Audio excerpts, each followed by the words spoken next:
The Amazing Spider-Man number 66, Mario Lemieux. And it's Justina, Ireland. Art by Andrea Broccardo, Marcel Menez and Eric Arcineg on colors, and VC's Joe Caramagna on letters. The whole deaths issue, that was more about Coulson and how death picked him. The idea that we even said this meant nothing, whatever. Well, lo and behold, it does mean something, but in a weird way to get to this. And It still ends up, I'm not going to say that makes me like that issue better. It makes me mad that you didn't make it a regular issue and just make it about what's going on. But the problem I have with this, and what I think they have, is Peter quit. How many more times can we just have him moping around? Quitting, right? He's so annoying in his mope mode. Just the worst. Punk. Yeah, just walking around. This is the thing. If they think, and now it's Justina, Ireland, that Landy guy and Joe Kelly, obviously. If they think that we should feel sorry for Peter, I don't at all. They better be writing him as a dick. Yeah, they are. Because he is. Because the idea of woe is me is that he gets through this. And you see at the one point where Doctor Strange and this Sierra, they're talking about it, trying to get you to feel bad for Peter because he went through 8 million deaths. But with that, he's just acting 8 million, 8 trillion, whatever, gazillion. He's acting like a jerk. And he's acting like a jerk in a way that goes so much against Peter himself, but also against the situation.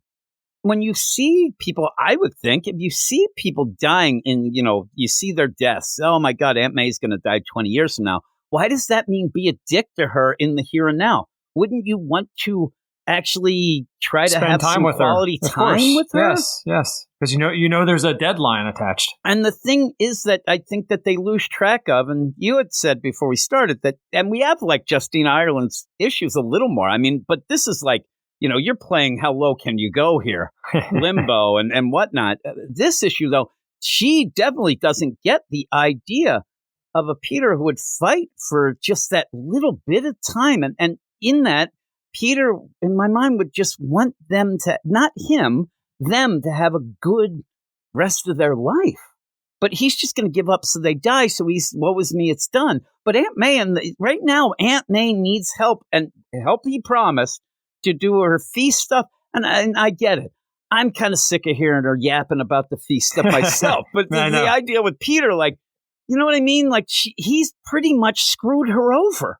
He's not going to help now. And he's like, whatever, and walks away. This should be where, and we kind of get the idea that, he's going to end up coming back, or at least they're not going to end up, the world's not going to end. So is this Joe Kelly setting up? Because some of these things seem to be setting up stuff now for his run. It has to be. You know what I mean? Because Shay, done. She's kicked to the curb. Yep.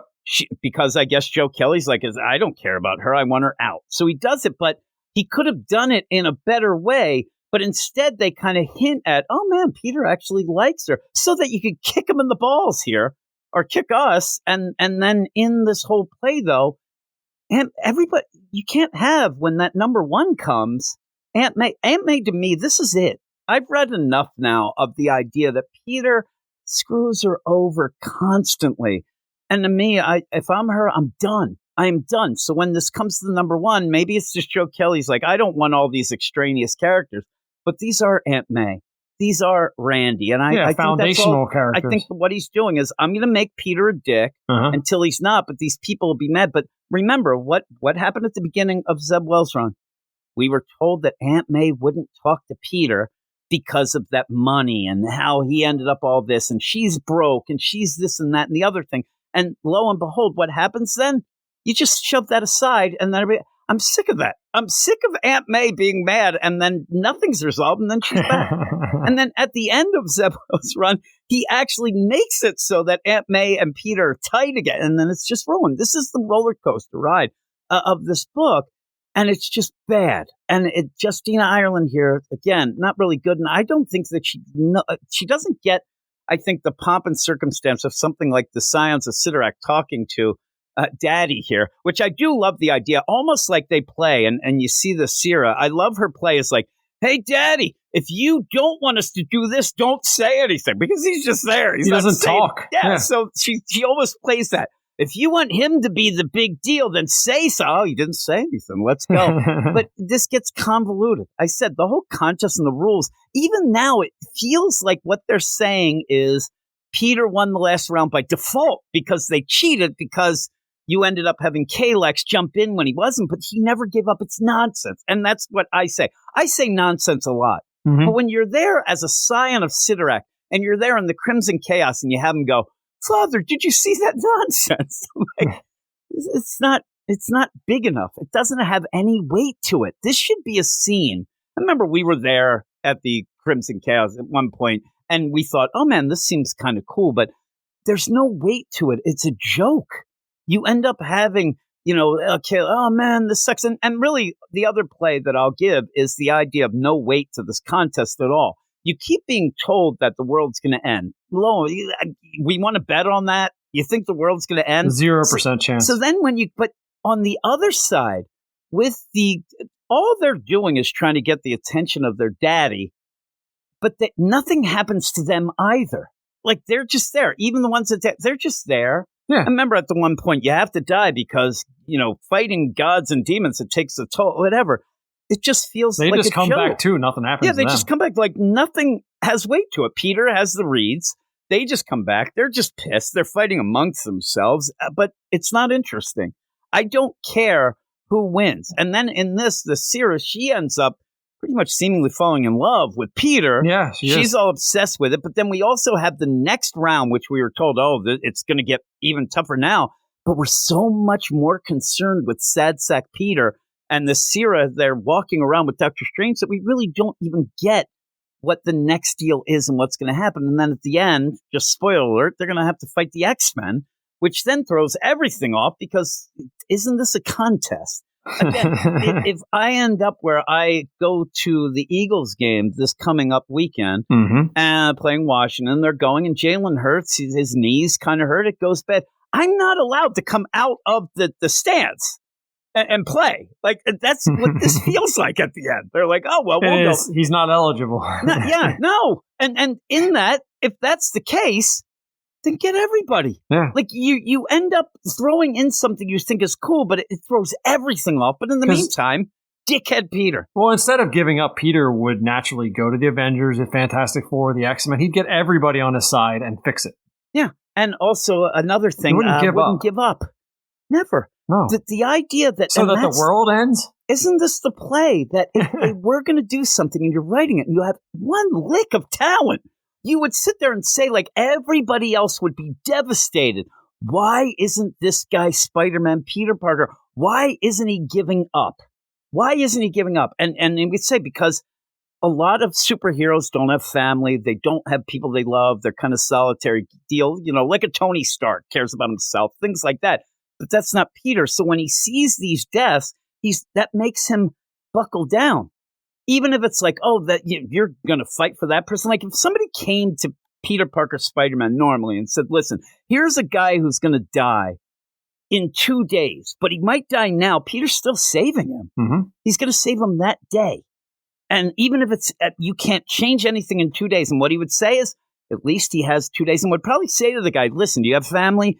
Go spend the next 2 days. I can't say it, but go spend the next 2 days with your family and make everything good with them, whatever. He doesn't do that.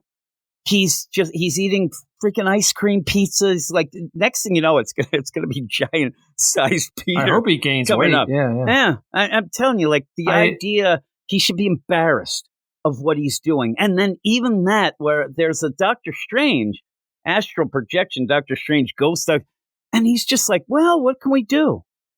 Really? Yeah. Like this is this is the end of everything here. It seems. You don't just say, oh, what was me? I guess I didn't do it.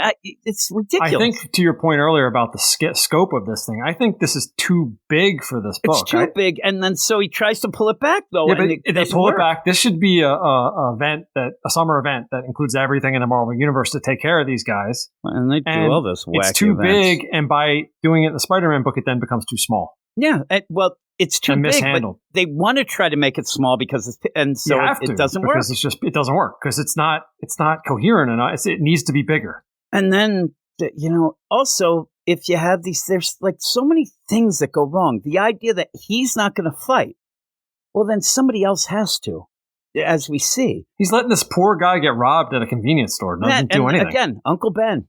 And this is just outrageous. The idea that he would just let this guy after what happened with Uncle Ben. And so what I was going to say, while though, it's happening, is the idea where have the play where, oh, well, I quit. X-Men showing up as a team to take care of it, that you're not going to worry about that then. But if you had, say, a Spider-Boy who says, you quit, screw that, I'm going to fight them, then Peter's going to have to do something. And it is that idea Peter has said, this world, somebody is going to step up and you're putting them in danger. If they don't have the reeds, you do. You have the reeds and you won't even fight. And so he's just like, screw it. Randy calls him, hey, dude, like, I got to get a hold of you. You're not this stupid gallery. Well, that was dumb anyway. But just imagine the idea that you, as anybody listening, has found out that, lo and behold, Aunt May is going to die in 20 years. And it was she's 900 years old. Yep. She's going to die. But that makes you then say, screw it. I don't need this. You would want every second to count. And this is the idea, too. I get that Nick Lowe is a complete and utter dickhead. And he loves to grind things into people and say Paul's the greatest thing. But when Peter comes back, he doesn't even call Mary Jane. All these other people, I saw them dead, Spider-Boy dead. And he goes to Black Cat because this seems like it'll be Joe Kelly's thing. It'll be Peter and Black Cat, which I don't mind. I like Black Cat, but they were already, and remember, the last time they were kind of together was that stupid, ridiculous couple issues that Joe Kelly wrote when they went to that snowstorm chalet or whatever, yeah. Remember how bad those were? That was him during There was like a train run. involved, yeah. Yeah, there was those influencers, and they had those guys. It was awful. And that's why I told you, like, and we're in for a real hoot coming up. No. I'm getting mad more of the idea. It's not just the writing, and this is Justina Ireland, but it's their whole story. I'm just getting mad to the basic point that they just don't even get Peter Parker's Spider-Man. And everything else will never work in my mind because of that. You can't have him quit multiple issues. You may have him sit there and say, I'm done. I'm going to go back. I'm going to spend time with Aunt May. And then he starts thinking of Uncle Ben. Even the idea that this person's robbing a convenience mart doesn't even trigger in his mind the idea Uncle Ben would be ashamed of me if he saw that I quit on Aunt May. It's just awful. It's awful just at a basic level. And again, people don't love the idea that Nick Lowe, he's never going to give fans the family. But you don't have to keep giving them, woe is me, Spider-Man. You don't have to keep giving him not even down on his luck. Yeah. It's just pissed off, upset, do nothing. I mean, he's lazy lay about this guy. So he goes then, and he's in this convenience mart. It's getting robbed. He's like, whatever, bro. At gunpoint. Like, yeah. Crazy. Like, in this, at least knock this guy. And he's like, he's got a gun 1 foot away from his head. Because, again, he wants to be shot. And then he's like, hey, do you think this is a good idea, dude? Like, you're going to goes through all this. I'm telling you, you see this in comics and the movies. This is when people die. Death by bank robber. Right? Yeah. Like, and also, this guy would maybe do is just, cold cock him. Yeah. And upside you the pistol head. whip him. Yeah, you don't need somebody just like, and it always seems to like work for some reason, but at this, he just walks away. Actually, Spider-Boy has to come and save the day. Yeah, that's my number one concern about this. He's introducing Spider-Boy in a lot of these issues, and that makes me think he's going to use him in his run. Yeah, but the thing is, I'm worried about that. He seemingly thinks he's using him in the idea, well, Peter won't do it. And again, what happened here? Peter didn't stop an armed robbery, which then made Spider-Boy, a 10-year-old kid, show up to do it. In some kind of drug liquor store. Like, what's he doing? He could have been killed. Yeah. Right? But he doesn't care. Then he's like, oh, what are you, 8 or something? You know how old he is. Stop. Like, again, this is this writing of him being just a sad sack. It's just not, obviously, it's not fun. They should have had people in the background saying, well, why is Spider-Boy talking to that bum? Yeah, look at this guy. Like, look at his shirt. Yeah, it's like, dude, he's got ice cream all over his shirt. His shoes are untied. And this gets better. And I don't mean to offend the bums and the listeners. Really, you shouldn't do that. There's a lot of, unhoused. Because this guy's pretty bad. They're sitting there, listening in. He's there. Legitimately kind of looks like me. This is why I was told by Logan. Logan gave his mom a big hug, and I'm like, why don't I get hugs? And he's like, why don't you shower? And I'm like, you son of a bitch. I take 2 showers a day. I just wear hoodies and shorts. And I just don't do the laundry that often. No, I'm saying I have a lot of clothes. They tend to, I'm not a guy who has a very varied, deal. But, yeah. Why is Dad wearing shorts and it's 5 degrees outside? Oh, yeah. Again, I'm like, I'm not going out today. It's too thick. So, you have Peter walking around. He's eating his ice cream. He's talking to Spider-Boy. And then you have what almost feels like now with the Sierra, it's a wonderful Sierra life where she's just following with Doctor Strange to say, just hanging out. I don't understand. Almost like they need a narration. And this is where I think that Justina Ireland really showed me this issue, that she's not a great writer because she has to explain everything. And it really comes in when we get back to the Scion deal. When we get back to Calyx in a minute, we'll get to that, because you end up where Peter, woe is me, calls Shay. She's like, you ghosted me for weeks. What's going on? He's like, yeah. Nothing. He just says, is there times when you want to quit being a nurse there at Ravencroft? She's like, yeah, all the time. It sucks. And anybody die? And then even then it's like, there was this one lady and she had super strength, but then she also smoked. And then I'm like, please. It's in the middle of Times Square, this is happening. Just talking. Says, and then when she died, I felt bad and I wanted to quit, but I don't, because that's what I do. And I try to help anybody, but screw you, Peter. Good luck. Bye. She's done. It's almost like we hardly knew Yi. I actually didn't mind her. I didn't either. If you're not going to allow Peter to get with Mary Jane, then just let him. She's pretty cool. It doesn't have to just be Black Cat. No. I don't have problems with that, but why even get her involved? Again, this is almost like we're seeing the purge of the final things of Zeb Wells. I don't want that. I don't want that. I don't want that. But it's and to me, it's very transparent. The idea, we're not getting a story now. We're just getting house cleaning to set things up for when Joe Kelly has his miserable run. And it just doesn't go well. She's an innocent that's just being taken advantage of. I don't like it. She's there. Again, he's so upset about everybody else, but we saw her die in a car wreck. Yep. So then all of a sudden you get Juggernaut and he's like, oh no, my head hurts. I think there's something going on with Sidorak. We got to get to New York City. Psylocke and Cyclops end up hemming and hawing. Should we go? I guess we have to listen to him. Yeah, let's go. Come on. Let's get the jet. Let's spend $80,000 to fly there. They're like, whatever. Can't we just point Juggernaut towards it? And where's the teleporter? Yeah, again, they're in Alaska. Just ride his back all the way there. Just run to New York City. You end up where then he goes and he loves, really, you have comics sometimes, or even I even saw a video the other day where they're like, oh, look at all the feet that are shown in Quentin Tarantino movies. He has a foot thing. He's admitted it. Who has the thing about him just attaching to sides of walls?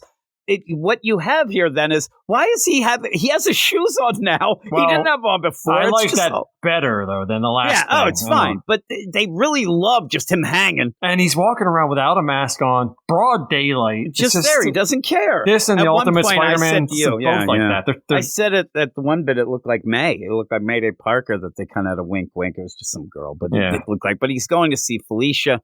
And again, it's like, well, what do you do when everybody's dying? It's come on, really? And even when the Sierra says to Doctor Strange, he did 8 million things and he didn't give up, but yet he did. So that's what gets me. The idea they should be amazed that this guy who's just a normal kid, this guy doesn't seem special. Why is he able to withstand things that Doctor Strange? And I'll also again bring up that they try to make this that Peter did so much better than Doctor Strange by saying, hey, you did this and that, whatever. And the idea then that Doctor Strange had to have lost then at one point, because she said, you gave up at this point. Well, then he lost and the world would be gone.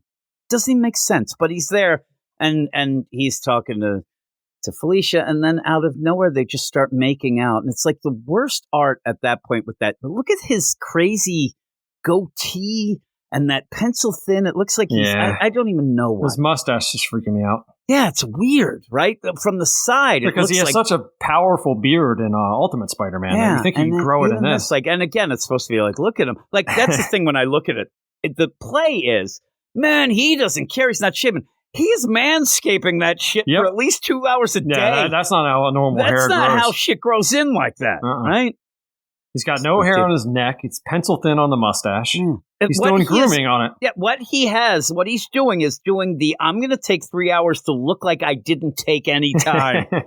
I need that right out of bed. He's got gel in his hair, too. Oh, God. You see, like, I don't know why, but I guess he's sweating, but I think it's gel now. It's like he thinks he's in sync or so. Look at this guy. Homeless. Looks like the top of his hair is a little frosted too. Yeah, that's what I'm saying. Yeah. Then they start making out. I want her. Remember, she died because I think her luck's about to run out. She's gonna fall. This is hanging there. Her right butt cheek is just barely hanging onto the ledge. Now everybody could just walk by and like, what is this guy kissing Black Cat on the side of? Who's that weird white-haired lady he's kissing? Yeah, so weird. But then that's when Dr. Strange and Zira come and like, I don't get this man. They're peeping. He ends up seeing all this loss, but yet he finds comfort in one whose loss will destroy him. It's not Mary Jane, though. It's Black Cat. So Black Cat is the one that will destroy him. Okay. Not Aunt May. That's setting it up. They're going to be lovers. Yeah, not Spider-Boy, Miles. Not Mary Fine Jane. with me. Whatever. Do it. I don't know. Whatever. It's just ridiculous, though, that's how they're playing it to force. This is what I'm saying. This is all just forcing into what we're going to get later. I don't think this story has an ounce of water to it. Has nothing. And now we're just getting like, okay, that's set up. Shay's gone. It's very easy. And then lo and behold, out of nowhere, anybody get connected to our window washer, which I did call that right away. I said, while we were doing it, that he ended up where he must have been a window washer, but never was set up well. But you end up having old Kenneth. He's dead. Dead. And the picture that they have him, is it supposed to be funny that it looks like the picture's like when he was 12? But they're like hanging up this thing and like, poor Kenneth. That's not what he looks like. His family, the guy was pretty heavy. Kenneth J. Jr. Yeah, Kenneth J. Jr. His family can't even afford to bury him. And then just to go with Justina Ireland, where she can't let a scene like, we see Kenneth and you go, oh crap, that's that guy that Spider-Man saved. This guy's just there as bro narrator, goes, dude, like, Spider-Man just saved him, and now he died. Like, it has to be announced like that. Like, you are not good. So he's dead. R.I.P. And then there's Spider-Man. Why'd I even bother? Why'd I bother saving him? This is no bullshit. Point. So then all this going down, and Peter making out, smooching, and then you go back to K-Lex, who then is going out of no, because I don't know even what he's talking about at first, but he says, he's freaking out. Yeah, this is the dialogue. He's mad because Daddy didn't say anything. So he's like, no one in the Crimson Court has ever traveled beyond the casket. They wouldn't dare leave my father's pointless protective shell. Also, he's talking to his demon dogs. Oh, God, they're horrible. Nobody likes this guy, so he's talking to these dogs. The dogs are probably trying to eat each other to get the hell out of the way. And says, but I dare, because I fear nothing. Okay, so he says that.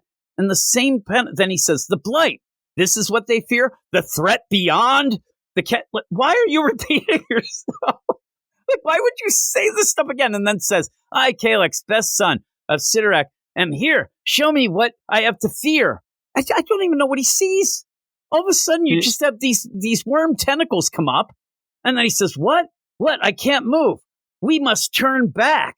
Yeah, these 2 pages were horrible. Yeah, and then says, almost there. And what it is, it looks like a really weird, like, what's it called in Star Wars? Looks like they're going to be in they're going to go to the Sarlacc pit, which I do want to point out every time I bring it up. Old C-3PO giving us the info of the Sarlacc pit. He ain't living that long to rot for thousands of years. Boba Fett lived down there somehow. Yeah, he didn't live 1,000 years. Ridiculous. So then he's like, oh, man. And so he goes and says, hey, I'm going past the casket.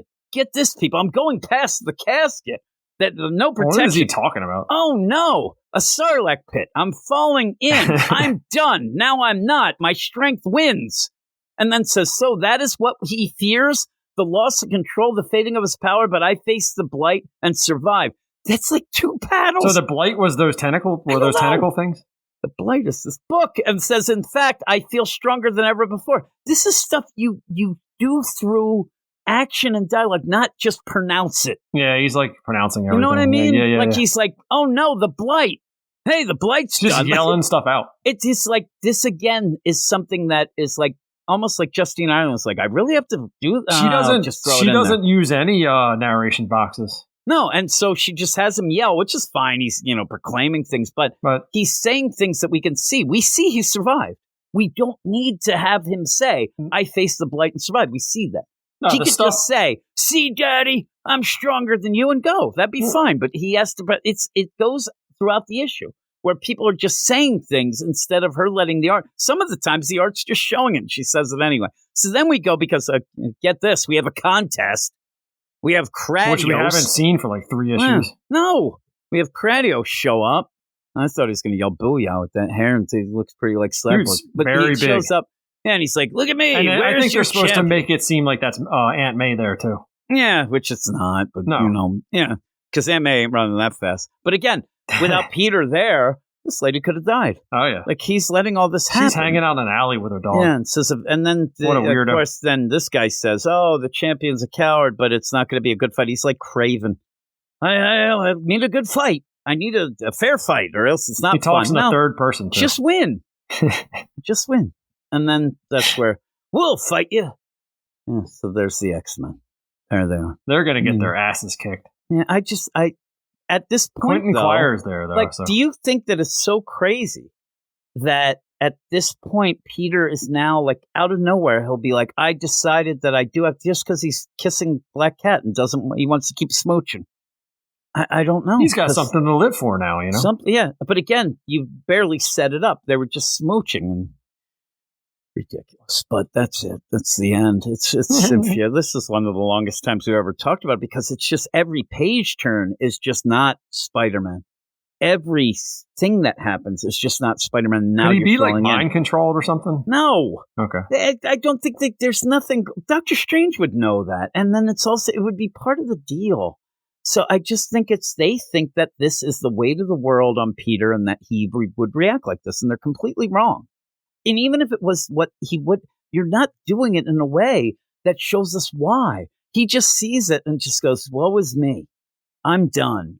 Screw it. Everybody I love, let them die. They're going to die anyway. That's not Peter. That's not Spider-Man. It just ends up playing out so stupid. And then, like I said, in this issue, it finally dawned on me. I think it's very, easy to see that it's just now, okay, I don't like this Shay. Get rid of her. And the way you do it is make Peter miserable. Make Peter miserable so that people just bail on him. Mm-hmm. Though, again, when you're dating someone you don't really like them, it is better to kind of piss them off so much so they break up with you so you don't feel guilty. That's what I used to that's do. classic. But that's classic. But it was probably the best they've been getting along 2-3 issues ago. They were having that picnic, and she was kind of getting the inspiration that he needs. She was already giving him. She was talking to Aunt May about stuff. Yeah, remember what's going to happen there? We do nonsense. Now Aunt May's that's another thing Aunt May will be pissed off at. Yeah, you had that nice girl, Remember, and you just he left already her. didn't have the money or get the Osborne check. Like, this feast is done. Which, whatever. Well, they need Mr. Negative to save it. He's the guy that owns it anyway. So no, well, that's the thing. You don't realize that now. Real Mr. Negative, Peter Parker. It's just ridiculous. What would you give this? I did like. Well, I'm not going to say. I like the art improvement over the last issue. Whatever that thing we did last week was. Yeah, that was bad. That art was. I'd go 4.5. Yeah, I think I'm just a 4. Yeah. Screw it. I'm a 3. There you go. It's just not good.